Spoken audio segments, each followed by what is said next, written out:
जोहार साथियों। आज आज review semester 3 AEC paper Hindi में आज हम देखेंगे पत्र लेखन। पिछले क्लास में हमने समझा था निबंध लेखन के बारे में। आज पत्र लेखन में हम जानेंगे पत्र की परिभाषा और पत्र के प्रकार और पत्र को कैसे लिखा जाता है उसके उदाहरण के साथ। आपके एग्ज़ाम में अनिवार्य रूप से ये रहेंगे। तो शुरू करते हैं। पहले पत्र की परिभाषा। आखिरकार पत्र होता क्या है?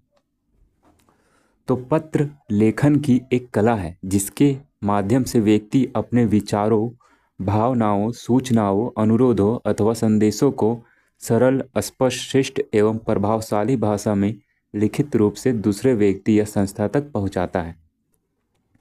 तो पत्र क्या है? पत्र एक माध्यम है जिसमें व्यक्ति क्या करता है, अपने विचार, अपनी भावना, अपना सूचना, अपना अनुरोध, संदेश सब एक सरल भाषा में, स्पष्ट शब्दों में दूसरे व्यक्ति तक पहुंचाता है या संस्था तक। उसे ही पत्र कहा जाता है। अब पत्र लेखन का महत्व क्या है? विचारों का प्रभावी आदान प्रदान होता है पत्र लेखन के माध्यम से। दूर रहने वाले लोगों से संपर्क बना रहता है और सरकारी एवं प्रशासनिक कार्यों में भी उपयोगी होता है। आवेदन, शिकायत, सूचना तथा अनुरोध का प्रमुख माध्यम है पत्र लेखन। साथ ही साथ भाषा एवं अभिव्यक्ति कौशल का विकास भी होता है। अब पत्र की विशेषताएं क्या है? स्पष्टता, विषय साफ और समझने योग्य हो, और संक्षिप्तता यानी कि अनावश्यक बातें पत्र में ना हो। शिष्टता, भाषा विनम्र और सम्मानजनक हो। पत्र में भाषा एकदम विनम्र और सरल शब्दों में सम्मानजनक लिखा जाना चाहिए। सरलता, सरल एवं सहज भाषा का प्रयोग करना चाहिए। और पत्र जो है वह उद्देश्य स्पष्ट होना चाहिए, यानी कि उद्देश्य पूर्णता और शुद्धता भी होना चाहिए। वर्तनी और व्याकरण का सही ध्यान रखना चाहिए पत्र लेखन में। ये सारी विशेषताएं हैं। अब जानेंगे पत्र के प्रकार कौन से होते हैं। तो पत्र के दो प्रकार होते हैं, एक औपचारिक, एक अनौपचारिक, formal letter and informal letter. तो समझते हैं कि औपचारिक पत्र किसे कहते हैं और अनौपचारिक पत्र किसे कहते हैं। तो सबसे पहले जानेंगे औपचारिक पत्र यानी कि फॉर्मल लेटर। जो पत्र किसी अधिकारी, विद्यालय, कार्यालय, बैंक, सरकारी विभाग को किसी कार्य, आवेदन, शिकायत या सूचना के लिए लिखा जाता है उसे औपचारिक पत्र कहते हैं। एक वर्ड में बोले तो ऑफिशियल लेटर। जो विद्यालय हो, कार्यालय हो, बैंक हो, सरकारी आवेदन के लिए कहीं भी लिखना हो उसे औपचारिक पत्र कहते हैं। उदाहरण के लिए छात्रवृत्ति के लिए आवेदन, प्रार्थना का प्रार्थना पत्र, कैरेक्टर सर्टिफिकेट बनाने के लिए आवेदन पत्र, नगर निगम को शिकायत के लिए आवेदन पत्र, ये सब फॉर्मल लेटर्स के पार्ट हैं।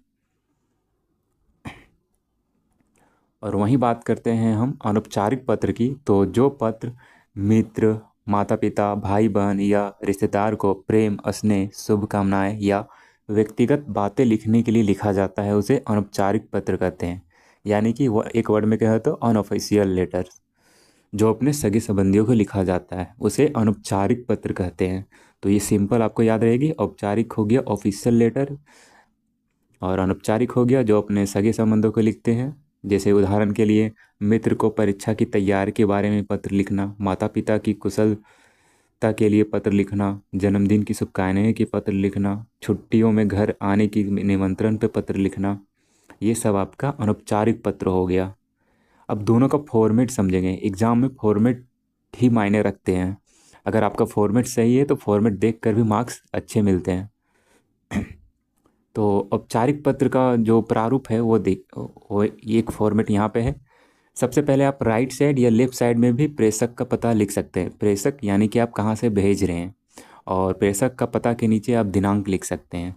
ये आप राइट में भी लिख सकते हैं और लेफ्ट में भी, इससे कोई दिक्कत नहीं होती है। फिर आप यहीं से लेफ्ट साइड से सेवा में श्रीमान या श्रीमती से स्टार्ट करेंगे, फिर पद नाम देंगे, और फिर कार्यालय और संस्था का नाम देंगे जहां आप लिख रहे हैं, फिर किस विषय पे लिख रहे हैं ये भी देंगे, और महोदय या महोदया, मेल है तो महोदय और फीमेल है तो महोदया। ये फॉर्मेट आपको याद रखने पड़ेगी। और पहला अनुच्छेद में क्या लिखना है, पहले बताना है कि पत्र लिखने का आपका उद्देश्य क्या है, ये पहला अनुच्छेद आपका होना चाहिए। और दूसरे अनुच्छेद में समस्या या अनुरोध का विवरण होना चाहिए। और तीसरा में आपको उसके लिए धन्यवाद देना चाहिए। यही आपका फॉर्मल लेटर का फॉर्मेट है। तो ध्यान से देख लें औपचारिक पत्र का फॉर्मेट। पहले प्रेषक का पता, दिनांक लेफ्ट या राइट में, फिर सेवा में से स्टार्ट करेंगे, फिर श्रीमान श्रीमती, फिर पदनाम, फिर कार्यालय संस्था का नाम लिखेंगे, फिर विषय क्या है, फिर महोदय या महोदया लिखेंगे, फिर पहला अनुच्छेद में उद्देश्य लिखना है, दूसरा में समस्याएं बतानी है, अनुरोध का विवरण करना है, और तीसरा में उसके लिए आभार व्यक्त करना है। और नीचे ही आप राइट साइड में धन्यवाद लिखकर अपना नाम, कक्षा, रोल नंबर आदि लिख सकते हैं। ये हो गया आपका औपचारिक पत्र। औपचारिक पत्र का एक एग्जाम्पल है, छात्रवृत्ति हेतु प्रधानाचार्य को एक आवेदन पत्र लिखना है। तो कैसे लिखेंगे आप? राजेंद्र नगर हजारीबाग, दिनांक 5, कुछ भी डेट दे सकते हैं आप, लोकेशन कुछ भी दे सकते हैं। उसके बाद सेवा में क्या लिखना है, प्रधानाचार्य को लिख रहे हैं तो श्रीमान प्रधानाचार्य।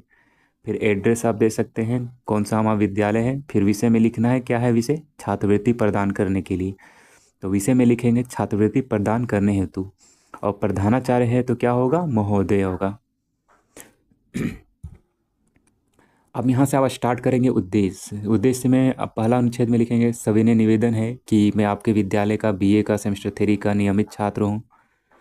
मेरे परिवार की आर्थिक स्थिति अत्यंत कमज़ोर है, जिससे पढ़ाई का खर्च वहन करना कठिन हो रहा है। मैंने पिछली परीक्षा में अच्छे अंक प्राप्त किए हैं, अतः आपसे विनम्र निवेदन है कि मुझे नियमानुसार छात्रवृत्ति प्रदान करने की कृपा करें।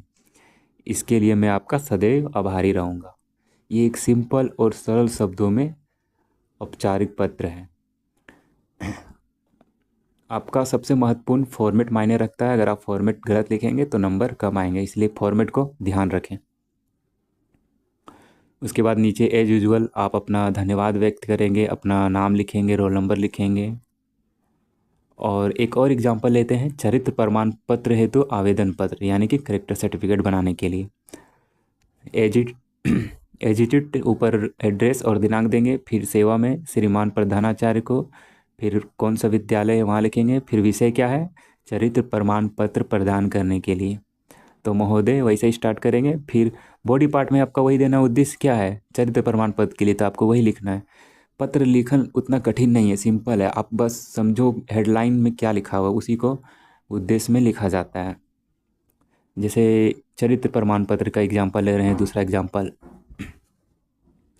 इसमें सविनय निवेदन है कि मैं आपके विद्यालय का बीए का सेमेस्टर 3 का छात्र हूँ। मुझे उच्च शिक्षा एवं प्रतियोगी परीक्षा में आवेदन करने के लिए चरित्र प्रमाण पत्र की आवश्यकता है, अतः आपसे अनुरोध है कि कृपया मुझे शीघ्र ही चरित्र प्रमाण पत्र प्रदान करने की कृपा करें। मैं आपका आभारी रहूँगा। फिर वही धन्यवाद व्यक्त करना है, फिर अपना डिटेल्स लिखना है नीचे। ये हो गया आपका 2 एग्जाम्पल। इतना एग्जाम्पल आपके लिए काफ़ी है, आप कोई भी पत्र लिख सकते हैं, बस आपको फॉर्मेट याद रखना चाहिए। अब बात करते हैं अनौपचारिक पत्र का फॉर्मेट। इसमें भी वही है, प्रेषक का पता आप लेफ्ट या राइट में भी दे सकते हैं। आप इसमें क्या है, अपने सगे संबंधी यानी प्रिय मित्र, प्रिय भाई, आदरणीय पिताजी, पूजनीय माता जी, कुछ भी लिख सकते हैं। उसके बाद आप स्टार्ट करेंगे प्रारंभ में किस बारे में लिख रहे हैं, फिर मुख्य विषय देंगे, फिर समापन में आप शुभकामनाएं देंगे, फिर लास्ट में आप स्नेह अपना व्यक्त करेंगे, और लास्ट में आप लिख सकते हैं आप उनके क्या लगते हैं, आपका पुत्र, तुम्हारा मित्र। अनौपचारिक पत्र तो आपका सिंपल सा आप स्कूल टाइम में भी पढ़े होंगे। तो इसका एक एग्जांपल लेते हैं, आप अपने छोटे भाई को परिश्रम का महत्व बताते हुए पत्र लिख रहे हैं। तो क्या लिखेंगे, पहले आपको एड्रेस देना है, दिनांक देना है, फिर किसे लिख रहे हैं, छोटे भाई को, तो प्रिय छोटे भाई, क्या देना है, स्नेह, प्यार भरे के रूप में। फिर लिखना है, आशा है कि तुम स्वस्थ और प्रसन्न होंगे। जीवन में सफलता का कोई शॉर्टकट नहीं होता, केवल परिश्रम, अनुशासन और निरंतर अभ्यास से ही लक्ष्य प्राप्त किया जा सकता है। इसलिए समय का सदुपयोग करो और नियमित पढ़ाई करो और बुरी संगति से दूर रहो। मुझे विश्वास है कि तुम अपने जीवन में अवश्य सफल होगे। बस इतना भी लिख दोगे तो काफ़ी है। उसके बाद माता पिता को प्रणाम कह देना है, और फिर लिख देना है तुम्हारा बड़ा भाई, और अपना नाम नीचे लिख देना है। तो ये रहा आपका औपचारिक अनौपचारिक पत्र, और पत्र कैसे लिखा जाता है, उसका फॉर्मेट क्या है, ये सब आप याद रखेंगे। 1-2 बार प्रैक्टिस करेंगे तो सब हो जाएगा। और ज़रूरी नहीं है कि 2 पेज में ही लिखा जाए। अब अगर आप 1 पेज में ही लिख रहे हैं और सही फॉर्मेट में लिख रहे हैं तो मार्क्स मिलेंगे। सिर्फ पेज भरने से मार्क्स नहीं मिलते हैं, आपका फॉर्मेट सही रहना चाहिए। अगर अच्छे से कॉपी जाँच हो रही है तो फॉर्मेट पे अच्छे मार्क्स मिलते हैं। तो मिलते हैं अगले वीडियो में। आप सभी का बहुत बहुत धन्यवाद।